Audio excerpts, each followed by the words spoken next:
ایک جماعت کے ساتھ تراویح یہ عمر فاروق رضی اللہ تعالیٰ عنہ کی ایجاد نہیں ہے. کچھ لوگ اس حدیث کو کوٹ کر کے کہتے ہیں کہ جماعت سے پہلے تراویح ہوتی ہی نہیں تھی، یہ ابن الخطاب رضی اللہ تعالیٰ عنہ نے ایجاد کیا. حالانکہ یہی حدیث جو صحیح بخاری کی حدیث نمبر 2010 اسی روایت میں آپ دیکھیں گے تو عمر رضی اللہ تعالیٰ عنہ جب مسجد میں آئے کوئی حکم دینے سے پہلے تو کیا دیکھ رہے ہیں کہ فَإِذَا النَّاسُ ذَاءُ مُتَفَرِّقٌ يُصَلِّي الرَّجُلُ لِنَفْسِهِ، دیکھا کہ لوگ الگ الگ بکھرے ہوئے ہیں، اکیلے اکیلے لوگ نماز پڑھ رہے ہیں. وَيُصَلِّي الرَّجُلُ فَيُصَلِّي بِصَلَاتِهِ الرَّهْطُ، لیکن ساتھ میں یہ بھی ہو رہا ہے کہ کچھ لوگ نماز پڑھ رہے ہیں اور اس کے پیچھے بھی ایک جماعت کھڑی ہو کے نماز پڑھ رہی ہے. یہ کیا ہے؟ یہ جماعت ہو رہی ہے، یعنی تراویح کی نماز جماعت کے ساتھ مسجد نبوی میں ہو رہی ہے. یہی حدیث اس بات کی دلیل ہے. تو عمر رضی اللہ تعالیٰ عنہ نے کیا کہا؟ ایسا نہیں کہ اب جماعت نہیں ہو رہی تھی لاؤ میں جماعت بنوا دیتا ہوں، نہیں. ان کے الفاظ دیکھیے، ان کے الفاظ کیا ہے. انہوں نے کوئی جماعت کی ایجاد نہیں کی. ان کے الفاظ یہ ہیں، کہتے انی ارا لو جماعت ہؤلاء علی قارئ واحد لکان امثل، میں یہ چاہتا ہوں کہ ان تمام لوگوں کو صرف ایک ہی قاری پر جمع کر دوں. کئی قاری تھے نا بھائی، کوئی اکیلے پڑھ رہا ہے، چار لوگ وہاں ایک کو لے کے کھڑے ہوئے ہیں، چار لوگ وہاں کسی کو لے کے کھڑے ہوئے ہیں، تو ایسے الگ الگ جماعت بھی ہے اور الگ الگ لوگ پڑھ رہے ہیں. لیکن عمر ابن خطاب رضی اللہ تعالیٰ نے کہا کہ کیا بہتر ہوتا ہے ایک ہی جماعت ہوتی ہے، یعنی کئی جماعتیں. تو حقیقت میں انہوں نے کچھ بڑھایا نہیں بلکہ آپ سمجھے تو گھٹایا ہے. یعنی جو اکیلے نماز پڑھ رہے تھے ان کو ختم کیا، جو اور جماعتیں ہو رہی تھیں ان کو ختم ہوا، ایک جماعت باقی رکھا اور آلریڈی اس میں جماعت ہو رہی تھی. تو عمر رضی اللہ تعالیٰ عنہ نے ایک جماعت کو باقی رکھا، کہا کہ میں چاہتا ہوں ایک ہی رہے، باقی لوگ نہ رہے. تو بھائی انہوں نے بڑھایا کہاں؟ دین میں کوئی چیز ایڈ نہیں کیا، پہلے سے وہ چیز چلا رہا تھا، بلکہ کچھ چیزوں کو انہوں نے مائنس کیا ہے کہ بھئی اکیلے نماز پڑھنے والے چاہے اپنے گھر پہ پڑھے یہاں نہ پڑھے، مسجد میں صرف ایک ہی جماعت ہو، باقی لوگوں کو گھر بھیج دیا، جس کو خود عمر رضی اللہ تعالیٰ عنہ خود بھی اس جماعت میں شریک نہیں ہوتے تھے، وہ جاتے تھے گھر پہ جو ہے نماز پڑھتے تھے. تو یہ ایک بات اچھی طرح سمجھ لیں کہ جماعت ان کی ایجاد نہیں ہے. دوسری بات یہ ہے کہ جب ان کی ایجاد نہیں ہے انہوں نے اس کو نیا کہا، تو مسئلہ یہ ہے کہ یہ جو شکل بنی، یعنی ایک امام تراویح پڑھا رہا اور باقی لوگ مسجد میں جتنے لوگ تھے سب کے سب اسی ایک ہی جماعت میں شریک ہو گئے، تو اس طرح کی شکل، اس طرح کی صورت اللہ کے نبی صلی اللہ علیہ وسلم کے زمانے میں بھی تھی. اللہ کے نبی نے اس کو سند جواز عطا فرما دیا، اور اللہ کے رسول نے 3 دن کے بعد جو رک گئے نماز پڑھنے سے وہ اس لیے رکے کہ کہیں یہ چیز فرض نہ ہو جائے، لیکن اس کو حرام نہیں کہا، اس کو ناجائز نہیں کہا، اس کو بین نہیں کیا. آپ کی زندگی میں ایک چیز ہو سکتی تھی کہ کہیں یہ فرض نہ ہو جائے، آپ صلی اللہ علیہ وسلم کی وفات کے بعد وہ چیز فرض نہیں ہو سکتی، تو اللہ کے نبی صلی اللہ علیہ وسلم نے وہ عمل کیا. اور باقاعدہ سنن ترمذی کی روایت ہے کہ آپ نے امام کے ساتھ تراویح پڑھنے کو فضیلت بتائی اس کی. وہی جب 3 دن جو ہے اسی 3 دن جب آپ نے جماعت پڑھائی تو جب ایک رات آپ پڑھائے آدھی رات تک، تو کچھ صحابہ نے کہا کہ جو حصہ بچا آپ وہ بھی پڑھا دیں. تو اللہ کے نبی صلی اللہ علیہ وسلم نے کہا کہ اگر کسی نے امام کے ساتھ پڑھ لیا تو سمجھو پوری رات اس نے پڑھ لیا. تو آپ نے امام کے ساتھ تراویح پڑھنے کی فضیلت بیان کر دی، اللہ کے نبی صلی اللہ علیہ وسلم نے قولی طور پہ بیان کر دیا. تو وہ چیز منسوخ نہیں ہے، نہ یہ ایک امام کے ساتھ مسجد میں نماز پڑھنا منسوخ ہے، یہ سب اللہ کے نبی جواز دے کر گئے ہیں. لیکن ایک وجہ تھی جس کی وجہ سے اللہ کے نبی نے ایک جو امام کی شکل تھی وہ آپ نے اس پہ عمل کرنا بند کر دیا. اب عمر رضی اللہ تعالیٰ عنہ نے کیا سوچا؟ ان کے زمانے میں آ کے مسجد میں دیکھ رہے ہیں تو ان کو یہ ٹھیک نہیں لگا کہ الگ الگ لوگ پڑھ رہے ہیں. انہوں نے کہا ایک ہی کے ساتھ پڑھتے تو کتنا اچھا ہوتا. تو یہ جو شکل انہوں نے باقی رکھی مسجد میں، باقی لوگوں کو ختم کر دیا، یہ شکل ان کی اپنی ایجاد کرنا نہیں ہے، یہ اللہ کے نبی کی بتائی ہوئی ہے، یہ اللہ کے رسول کی عمل کی ہوئی ہے. اب مسئلہ یہ ہے کہ اس کو بدعت کیوں کہہ رہے ہیں؟ تو بھائی دیکھیے، بدعت جو شرعی اصطلاح میں کس کو بولتے ہیں کہ ایسی چیز کو آپ عمل میں لائیں جو کتاب و سنت میں نہیں ہے، آپ خود اس کو کریٹ کر رہے ہیں، آپ خود بنا رہے ہیں، اس کو آپ کے کارخانے سے بن کے آ رہی ہو، تو ظاہر سی بات ہے کہ وہ جو آپ بنائیں گے اس کو بھی نیا کہا جائے گا. لیکن ایک طریقہ ایسا ہے جو نبی کا طریقہ ہے لیکن کسی وجہ سے عمل نہیں ہو رہا ہے. اب اگر جہاں پہ وہ چیز عمل میں نہیں ہے آپ عمل کروا دیں، نبی کی حدیث پہ عمل کروا دیں، اپنا بنا کے نہیں، جو اللہ کے نبی نے بتایا اسی پہ عمل کروا دیں، تو بھائی جب اس پہ عمل ہونے لگا تو وہاں پہ ایک نئی چیز دکھے گی نا. مثال میں آپ کو دوں، مثال کے طور پر بہت ساری مساجد میں پہلے مغرب سے پہلے سنت نہیں پڑھی جاتی تھی، بعد میں وہاں پہ مغرب سے پہلے سنت پڑھنے کا رواج ہو گیا. تو یہ رواج نیا ہے لیکن یہ بدعت نہیں ہے، کیونکہ اللہ کے رسول صلی اللہ علیہ وسلم کی حدیث موجود ہے کہ مغرب سے پہلے سنت ہے. ایسے ہی بہت ساری مساجد ایسی ہیں جو کارخانوں میں ہوتی ہیں, راستوں پر ہوتی ہیں, وہاں فجر کی جماعت نہیں ہوتی ہے. بھئی الگ الگ ممبئی میں بھی کچھ علاقے ہیں جہاں فجر کی جماعت نہیں ہوتی, 4 وقت کی جماعت ہوتی ہے.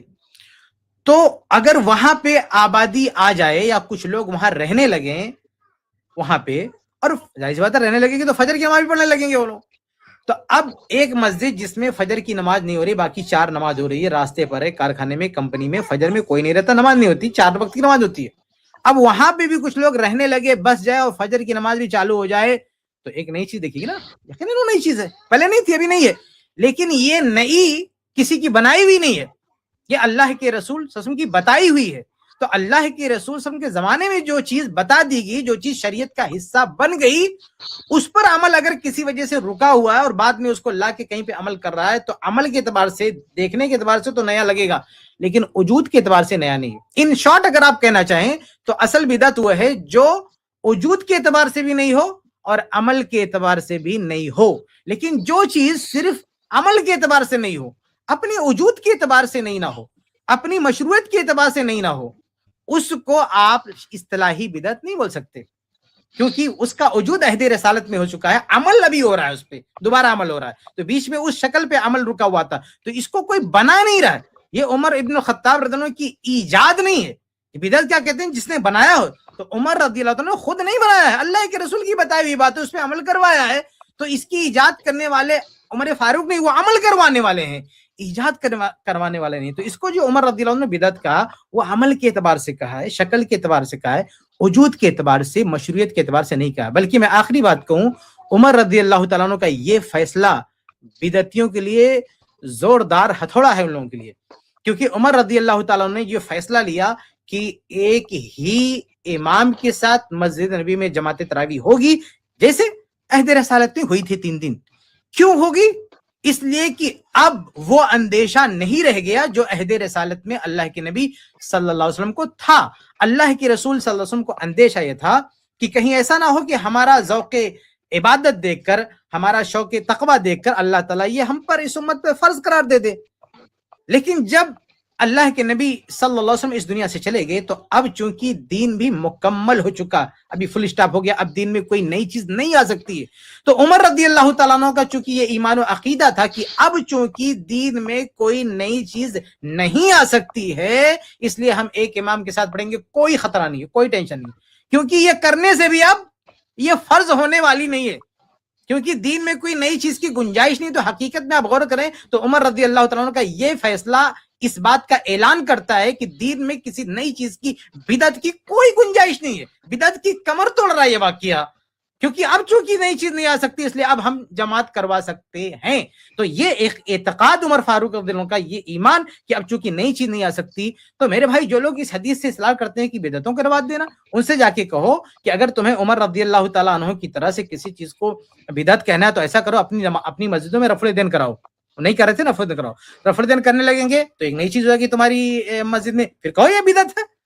تم اپنی مسجدوں میں فجر کی نماز غلط میں پڑھواؤ, پہلے نہیں ہوتا تھا, ابھی ہونے لگے گا, تو کہو کہ یہ نئی چیز ہے, نعم البدعۃ هذه. عمر فاروق رضی اللہ عنہ کی طرف کہو, رضی کی طرف سے کہو, تمہارے اندر جو اذان ہو رہی ہے آگے پیچھے پتہ نہیں کیا جوڑ کے رکھا ہوا ہے, وہ آگے پیچھے کا ہٹاؤ, خالص اذان جو عہد رسالت میں ہو رہی تھی اس کو دلاؤ. پھر کیا ہوگا, ایک نئی چیز اذان نئے طریقے سے ہو رہی ہے, کہو نعم البدعۃ هذه, کوئی ٹینشن نہیں ہے. تو اگر عمر رضی اللہ تعالیٰ عنہ کی کاپی کرنا ہے, ان کے عمل پر چلنا ہے, تو بھائی آپ اس چیز کو رواج دو جو عہد رسالت میں سند یافتہ ہے, جو عہد رسالت میں مشروع قرار پا چکی ہے. لیکن پرابلم یہ ہے کہ آپ وجود کے اعتبار سے ایک چیز گڑھ رہے ہو, بنا رہے ہو, اور عمل کے اعتبار سے بھی نیا, وجود کے اعتبار سے بھی نیا, اور کہتے ہو کہ نہیں یہ بدعت ہے کیونکہ عمر فاروق نے بدعت کا. عمر رضی اللہ عنہ نے اپنی بنائی ہوئی چیز کو بدعت نہیں کہا, اللہ کے نبی کی بتائی ہوئی چیز کو عمل کروا کے بدعت کا. تم بھی اللہ کے نبی کی بتائی ہوئی چیز کو عمل کرو, بدعت کو کوئی پرابلم نہیں ہے.